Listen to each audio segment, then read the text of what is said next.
And welcome back to Subculture on centralcoastradio.com. Well, there is an amazing album out at the moment.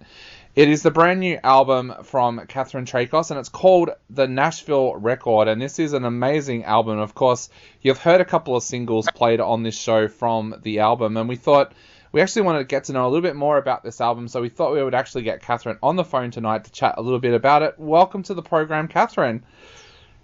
Hi, Dave. Thanks so much for having me. No problem. Now, Catherine, I've just been reading up about how this album came together, and this album sounds like it was so difficult to put together because you were trapped in Perth working on this album while the rest of your band were a long, long, long way away. Can you tell us a little bit about how this came about? Yeah, sure. So I moved back to Perth right before COVID sort of happened, and then I couldn't leave for a long time, and now I live here. And my band were in Sydney, and I had been writing all these songs, and my plan was to go back to Sydney and record with the band. But the borders were shut and I couldn't do it. And I was chatting to my guitarist a lot, and we discussed the logistics of jamming together at a distance and how there's always sort of glitches in the Zoom chat, and you lose the magic of being in the room with someone. Yep. And so this kind of dragged on for a while. And then I was at the same time, because you're always just, chatting to people and meeting new people, I met this producer in Nashville, and he loves Australia, he loves Australian music, and he kept saying he wanted to come here, and we were sort of saying, oh, when that happens, we'll do a record together, because it'd be really great to work together. And then when it became clear that I wouldn't be able to get to Sydney, I thought, well, why don't we do a distance record?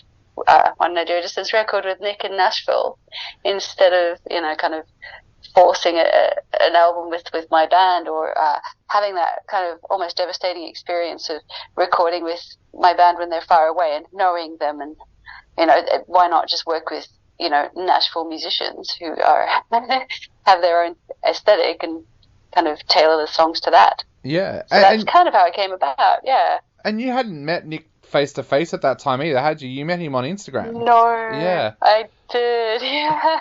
It was really funny because there's always that kind of like that slight worry of like, I just met this person on the internet. Am I insane? And I think we've kind of both had that a little bit for a while, but we Zoomed a lot. We did a lot of pre-production, and when it turned out that the borders were going to open, I was actually able to go to Nashville and meet him, and that was just beautiful. So yeah, definitely. Now, yeah. What was it like putting an album together like this with a distance? Because like some of the things I've read was that one of the tracks was co-written on WhatsApp and things like that. Oh yeah, that's right. Yeah. How did it all come together? Like, what kind of methods did you all use to be able to work together with that massive distance there? Well, the song that was written on WhatsApp was written with a friend of mine who's, I have a lot of friends who are sort of almost artists. It's like they just want permission to become artists, and I always like to kind of encourage them and push all their buttons. Just write a poem, come on, do it. And then I get immense satisfaction when they do. And I was writing a song, and he had been in a similar position to me, a bad breakup, and we just sort of bounced back and forth, and I sent him a line, and he would be like, oh, this rhymes with this, why don't you do this? And, and so we wrote a song together, which was great. And that's how that happened. But mostly the songs were written by me, and I've sent them to Nick, and then Nick would come back with his sort of responses. So he would, as a producer, just kind of go, well, we could do this, or we could do that, or why don't you look at, doubling the chorus here, or something like that. So it was almost like a solo record, like a solo record you'd make with a producer, and that you just pick and choose your musicians. And Nick works with these musicians a lot, and they were outstanding. So I only spoke to them during the recording process, because they're like busy Nashville musicians. And they recorded in the amazing Doghouse Studios, where of course like Dolly Parton and Willie Nelson and people like that have recorded. Yeah. Did you eventually get to go across and see the studio? I did. I got to record there. I saw all the Grammys that Neil won for Alison Krauss's work, so that was pretty cool. Yeah, it was fun. It was quite an experience. Studio, Walking into yeah. Studios like that Sorry. often have a personality of their own. Did that studio feel to you like it had a personality? It definitely had a very stately magic about it, but it was also not. It was very much a working studio, so it was like very functional. Yeah. So you walk in and you feel like there's a lot of magic in here, but also you're going to get really good results because this room sounds beautiful and this piano is amazing and there's all these musical instruments around the room and beautiful microphones, and it was great. Talking about places with personality, Nashville is on my bucket list to visit one day. What was it actually like going to Nashville and being able to work and record there, but also checking out the local music as well? Well, I was just in the studio. I was only there for 5 days, and I was in the studio all those days except for one, where I went to this amazing record store that my friend recommended. It was like a record store, bookshop, coffee shop, and I just spent all day there. Wow. I'll give you the name. I'll text it to you. Definitely, that would be amazing. Look it up in my phone. It was really fantastic, and it's got like a secondhand record store and bookstore downstairs in a basement. And there's a adjoining cafe, and it's just gorgeous. So I've been to Nashville a couple of times, and the last time I went, not this more recent time, the first time I went, I did a lot more of the going to see live shows and bought some cowboy boots and all that kind of stuff. But this time I was on a very kind of condensed timeline. I only had a few weeks off work, so I just went and just was like, right, let's just smash it out, just do the vocals. And yeah, we did. Awesome. Great. So talking of those vocals, what were some of the other themes and some of the other topics that you wanted to explore on this album with your vocals? Well, it's just really open to kind of, I think, writing more positive songs. I mean, I think that for a long time I've had this sort of kind of I guess it's not really an obsession. It's more a fascination with sad songs, and I love sad songs, and I have done since someone gave me a Cranberries tape. I have to ask now, which one was that? Because I love the Cranberries. It was No Need to Argue. Yes. Yep.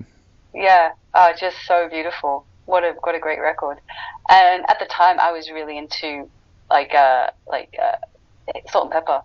Yeah. And I was like, I don't want this like whiny guitar stuff. And then after like a day, I was like, okay, I'm in love. And anyway, so so I've kind of had this. I've been compelled towards very melancholy music, like Leonard Cohen and certain songs by Tom Waits, and they've just really given me a lot of fulfillment. But it's only recently that I've started to kind of move away from that in my own writing and in my own listening habits and listen to more upbeat music and happier sounding stuff. It's very interesting to me to be exploring something new. So even the more melancholy tracks on the album, I think, are still quite optimistic and upbeat and uplifting. Yeah, definitely. And it's been interesting watching your career evolve over the years, because you've been likened to some of the greats out there. Like, you've been likened to Fiona Apple, Alison Krauss, yourself, Regina Spektor. What's that been like for you, having people compare you to artists like that? Do you feel like that puts pressure on you, or is that something that you kind of take a little bit of a sense of pride with?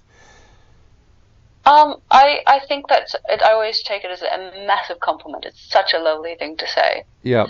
And it's different when it comes from different people, because sometimes it's like people actually do go, yep, you are like this person, and I listen to your stuff and their stuff. And sometimes it's because they're trying to understand you, and they go, okay, you're like this.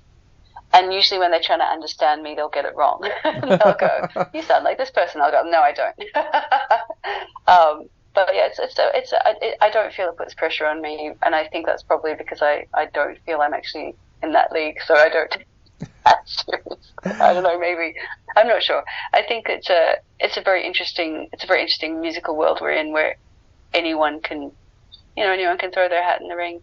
Definitely. You're not bound to a record label anymore, and I love that. I love that there's so much music out there, and I do love that it's so accessible. I know I shouldn't, and I should be demanding that artists get paid, and I do think artists should get paid more, but I don't think that it should be everyone, paying them. I think it should be those corporations that kind of bring the music together. Yeah. Paying artists fairly. Yeah. Anyway, sorry, I went on a complete tangent there. No. That's it's something that I actually talked about on the show a couple of weeks ago, because one of the things I've found myself doing recently is I'll discover an artist on like a streaming platform, but then I'll go out and buy a CD or buy a vinyl album, or buy merch as a way of supporting the artist. So for me now, absolutely. Streaming has become more of a way of discovering someone, and then you go out and support them. It's window shopping. Yeah. Absolutely. Yep. So I'm definitely in that camp, and I do have Apple Music because it stores all my CDs on it, and I buy on Apple Music and I buy on Bandcamp because I know that supports the artist. So like with big artists, I'll just buy on Apple Music because I'm being lazy. But with other artists, I'll go onto Bandcamp and I'll buy. And artists are really, you get such lovely gifts. Like often you'll buy a T-shirt from a band, and they'll send you, a bunch of CDs or like a little book or something as well, and I love that. It's just it's so nice because I've always been into that sort of collectible stuff, and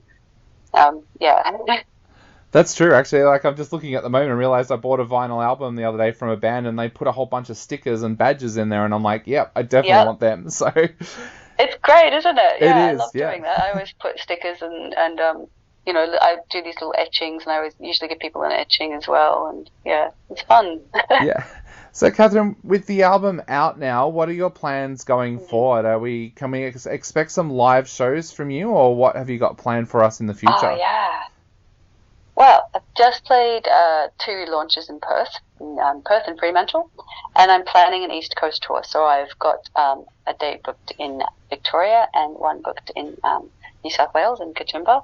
So I'm very excited to be coming over early next year and looking to book a couple more shows while I'm there, and hopefully I'll be able to bring the band if I've applied for funding. So if we get that, we'll all be coming across, and that will just be wonderful.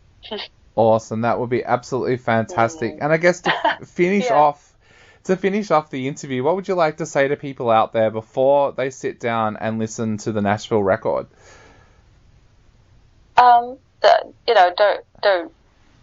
come to it with any expectations. Just put it on and listen, and let the music take you where your listening self wants to go.